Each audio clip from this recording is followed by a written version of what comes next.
two speakers. So I run the Mural Arts Program. It is one of the largest programs of its kind in the world. It is a citywide community public art program. We have over 3,500 murals in the city. We have served over 30,000 young people since 1984. We work in shelters, we work in prisons, and basically what we do is we mine the social power of art and we put it to work in communities, neighborhoods, and with young people every day we do this work. So I'm going to take you on a bit of a whirlwind tour. Philadelphia in the mid-'80s. There was a new mayor, Wilson Good, our first African-American mayor. And there was a new sense of optimism in the air. And there was also a graffiti crisis. There was graffiti everywhere. My history is that I had gone to Stanford University. I moved out to Los Angeles. I started doing murals in LA, working with kids on probation. I loved it. I was an artist who always thought about law school. I gave it up. I came back east because I grew up in Margate, New Jersey. I eventually was hired by the Good administration to run a little art program for this anti-graffiti network. Now, there's a lot of talk these days about the role of government and government money and what government should be doing and shouldn't be doing. And I want to tell you something, government can be effective, and Philadelphia had a social epidemic. When I say there was graffiti everywhere, there was graffiti everywhere. Neighborhoods and communities were totally blighted. This is what it looked like, but multiply this times 1,000. So Wilson Good had this idea. He said, we're going to reduce graffiti in the city, but we're not going to do it just by traditional means. Because any city could just white out walls. You can do that, it's easy. But he was going to work with the kids who were writing on walls. And he hired me to try to rechannel the negative energy to something positive. And that was a daunting task. But what he did is he put real money on the table, and he funded this organization, the Anti-Graffiti Network. And he said, what we're going to do is we're going to give young people opportunities to give back and make a difference and clean up Philadelphia. And to me, it was a visionary concept. And I've studied programs all over the world. And why do I use the term visionary? I use it because the seat of power was open to kids from every neighborhood of the city. And he was committed to making a difference in neighborhoods and communities that had totally been neglected by city government. So this was a very unusual time in the city. So for me, it was exciting, and you could feel the excitement in the air. It was palpable. So the way he structured it is that and I want to say this, that elected officials, they can have lots of ideas, but until they fund it, it's not going to make a difference. And he funded this program with about $6 million. And if you look at how programs operate, not just in Philly, but across the country, that's highly unusual. So he was really committed to grassroots community change, and I applaud him for that. So he hired 10 community organizers, and then they hired me. And they said, okay, so Jane Goldman, and they gave me, the first meeting, my boss gave me a box, a cardboard box, and in that box were magic markers, and it was paper. He walked me down the hall to what was my art room, and it was a closet. In my office was pandemonium. Think of police dramas that you watch on television. Law and Order, that's a good example. So there were police officers running in and out, and there were graffiti writers everywhere. How did you know they were graffiti writers? Because they had backpacks. They made clicking sounds, and you say, oh, what's in the backpack? They would say books. You go, really? And then they'd go out in the hallway, and you hear, you go, oh my God, are they like writing on the walls of City Hall? They were. And the police would chase it, and this would go on. So I thought, well, I probably should have gone to law school. What am I doing? I'm like, it's a mess. But, I grew up like reading crime novels, so I sort of liked the fact that I was sort of living on the edge. The city gave me an old undercover police car. When you beat them or the trunk flew open, it was very mysterious. And I thought, what I need to do is I need to infiltrate the graffiti world, because they were highly organized. They meet in North Philly on Saturdays, and they would plan where they were going to write. And in fact, they were so organized, it was like they had a consultant or something. It was like this strange. There were graffiti gangs, high-class lunatics, out to bomb. Can't believe I remember this. The Bronx Bombers. There were leaders, there were followers. So I thought to myself, I've got to start following the graffiti writers to figure out why they write, to design a program that will be palatable to them, so I can inspire them to not write on walls, but instead think about art. That was my plan of action. So now, in anti-graffiti, there was something called the amnesty pledge. So once we found the graffiti writers, you see how happy everybody looks here? You have to swear they would never write on walls for the rest of their life, which of course wasn't true.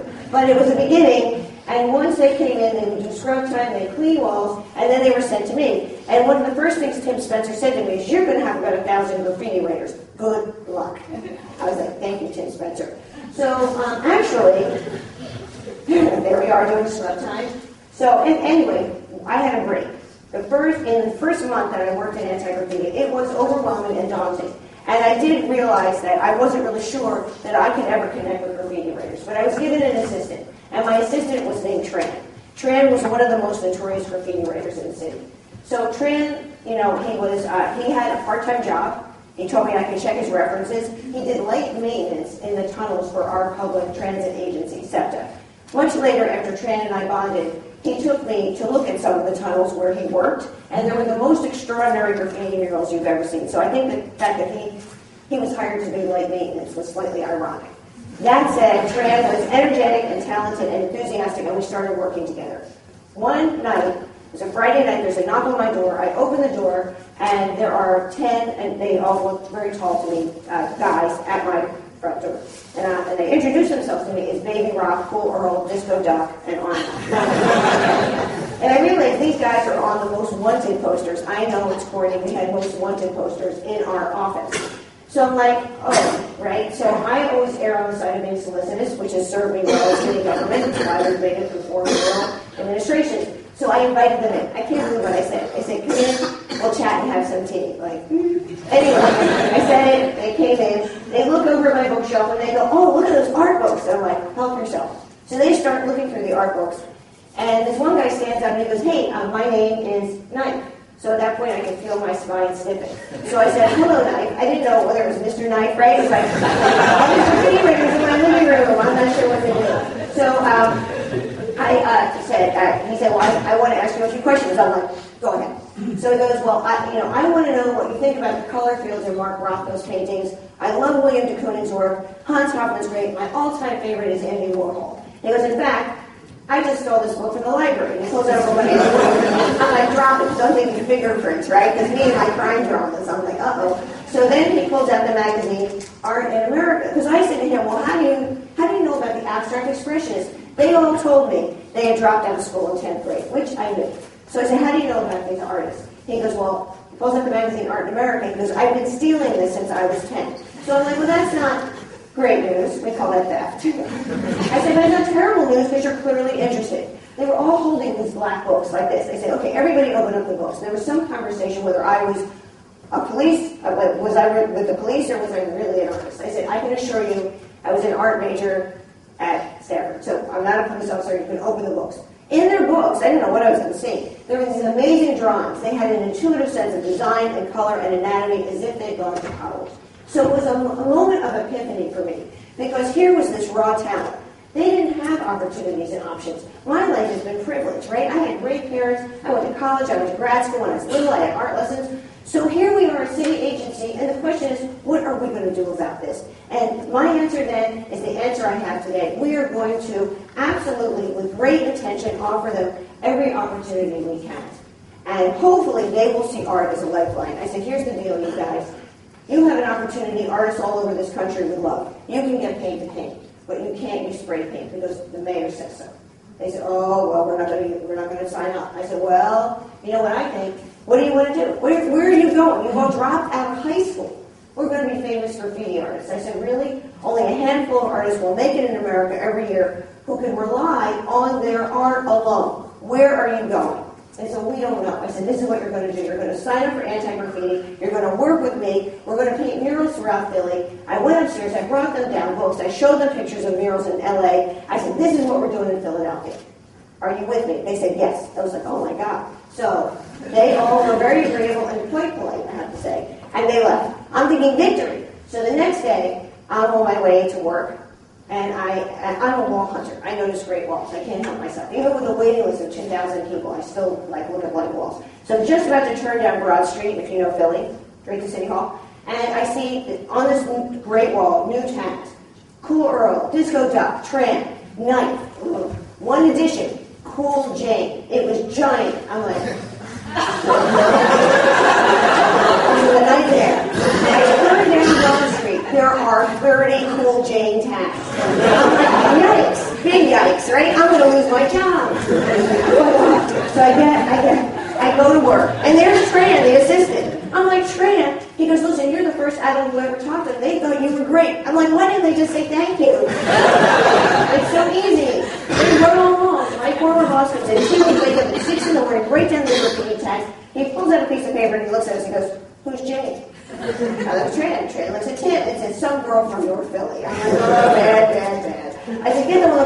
clean South Broad Street today. They don't show up. They can't come to my class in the art museum. Well, I thought that was a weak threat anyway. I said, there's no work, no money for them. So that got his attention.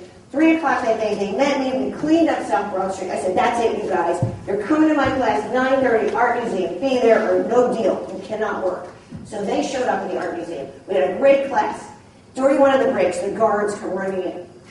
3 men, agitated. They said, Miss, you've got to control those kids. This is a disaster.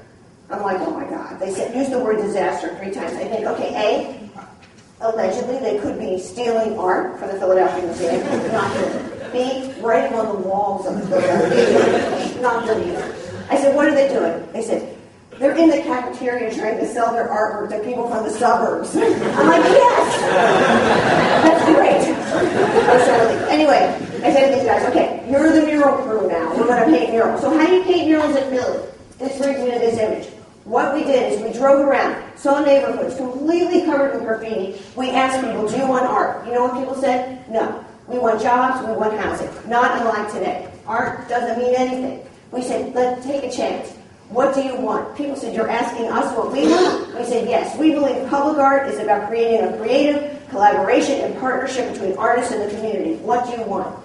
They said, well, you know what? The only visual stimulation we have here, Jane Golden, are billboards advertising alcohol and tobacco. Our kids will never have beauty. And I said, you know what, Miss Bagman, Miss Bullock, Miss Clark, the community leaders, that can change right now. And that is the beauty of murals, is that they level the playing field about where art is. It's why I've always loved them. Art should be accessible to everyone. Every citizen, everywhere has a right to have art in their life. It is not a luxury.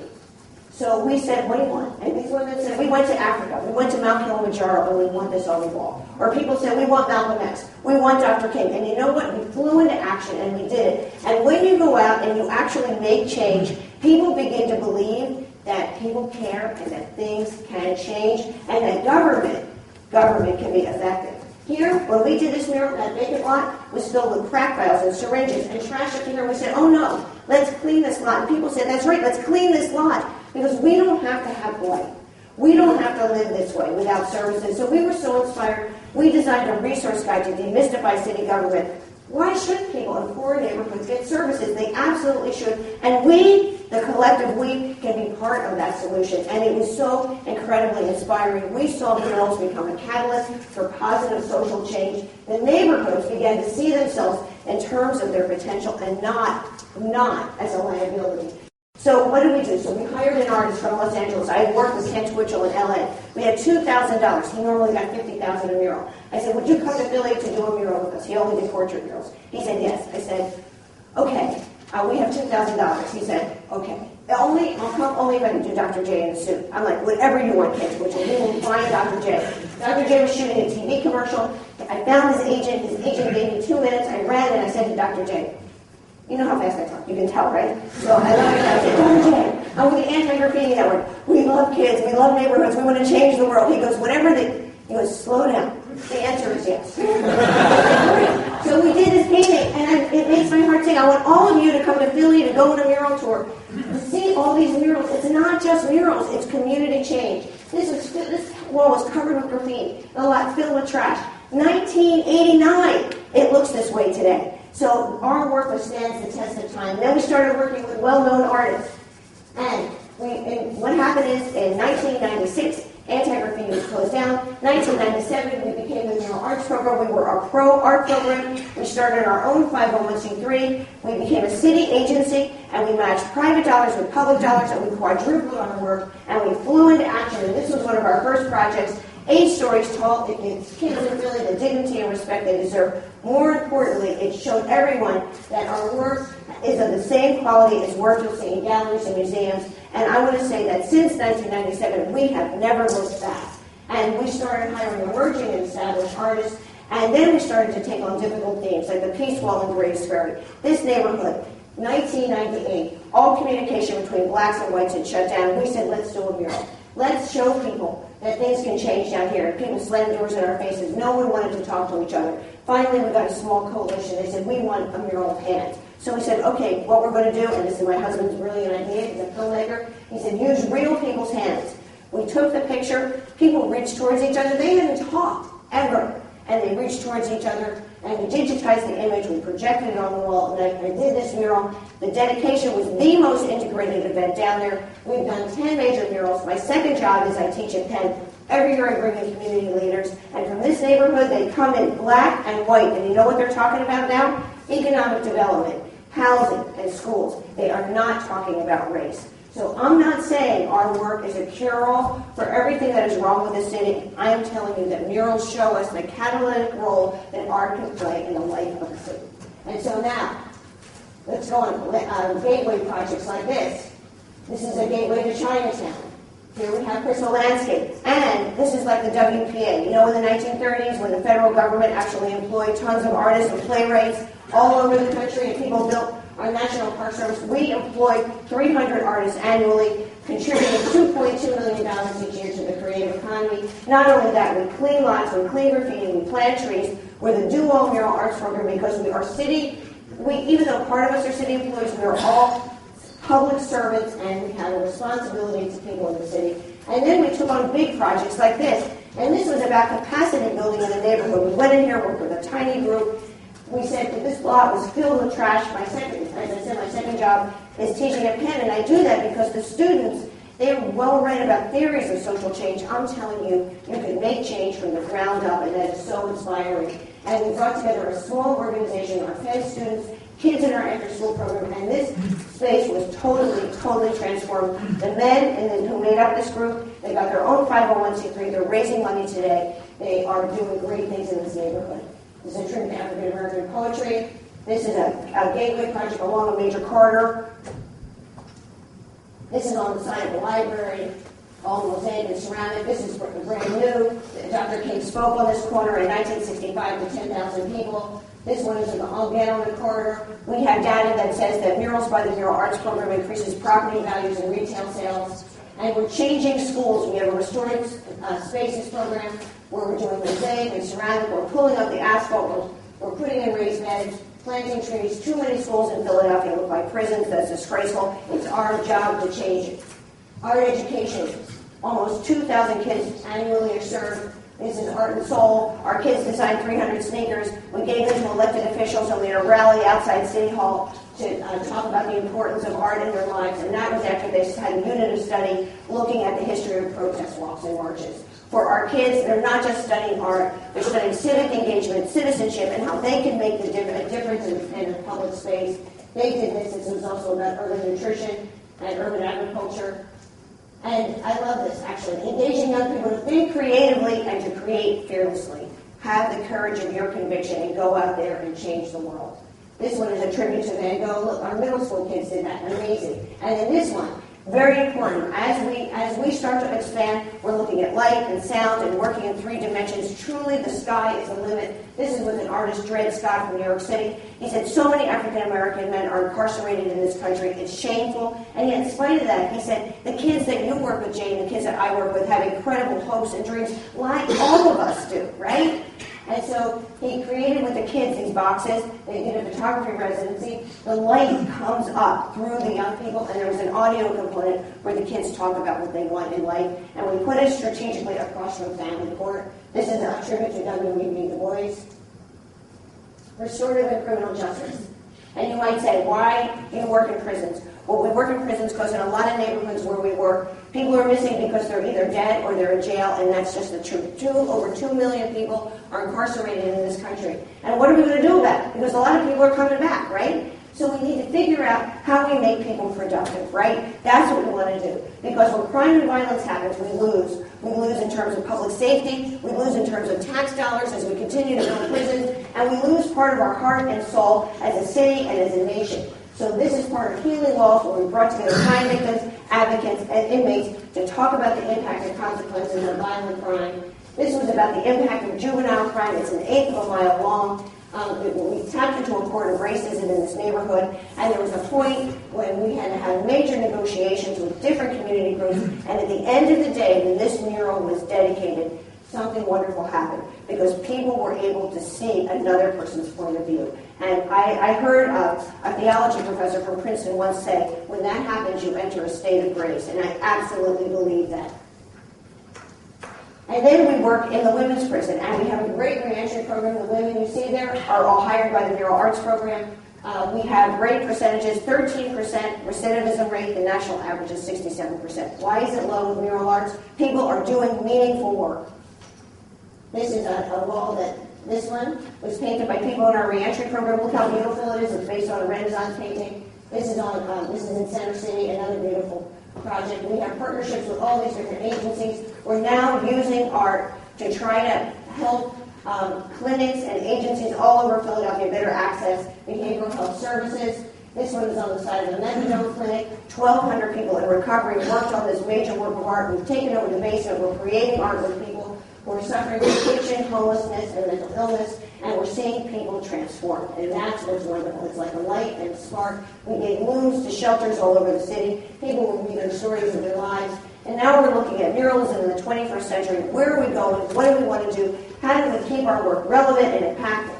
So this one, you would tune into a low-frequency radio station and hear the voices of the community members. This one is, we looked at the river as a canvas. It's called Light Drift. And we worked with a team from MIT, and you can program the color of the orbs from the shore.